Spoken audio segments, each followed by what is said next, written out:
গেল সেন্ট্রাল মস্কে নামাজ পড়তেছি, 100 দেশের ছাত্র নামাজ পড়ে, আল্লাহু আকবার। নামাজ পড়ে সালাম ফিরিয়ে দেখি ডান দিকে একটা মুনকার, বাম দিকে নাকির কুচকুচে কালো। আমি দিছি দৌড়।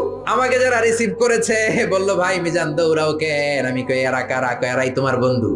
সর্বনাশ, 5 বছর এগুলোকে থাকতে হবে, তোমাকে গোটা বিশ্বের ইসলাম সম্পর্কে জানতে হবে, গবেষণা করতে হবে, ঠিক না? মিশতে শুরু করলাম কালোদের সাথে। কুসকুসে কালো, অনেক লম্বা, চুলগুলো এরকম বুটি বুটি হয়ে থাকে আর গুটি গুটি হয়ে থাকে। আজীবন খবরে দেখতাম, ওই যে নেলসন ম্যান্ডেলারে দেখতাম খবরে, এটিএন বাংলার খবরে দেখা যেত আফ্রিকা মানুষ। এবার সরাসরি দেখতেছি। এই ফাত্তা আমার পাশের রুমে থাকতো, তার পাশে থাকতো চাইনিজ, এরপরে পাকিস্তানি। তো এই ফাত্তা আমার রুমে ছিল ফ্রিজ, ওর রুমে ফ্রিজ নাই। ও পানি নেওয়ার জন্য, ঠান্ডা পানি নেওয়ার জন্য আমার রুমে আসতো। আমি ভয়ে ভয়ে ওর বোতল লয়ে এই দরজা আটকায় দিতাম। প্রথম দিকের কথা, ভয় পেতাম কি না কি হয়। পরে দেখি না, মাশাআল্লাহ, কলিজাটা আকাশের মতো উদার। অনেকে আছে ধবধবে সাদা কিন্তু অন্তরটা এরকম কুচকুচে কালো, আছে না নাই? ওরা মানুষ কালো কিন্তু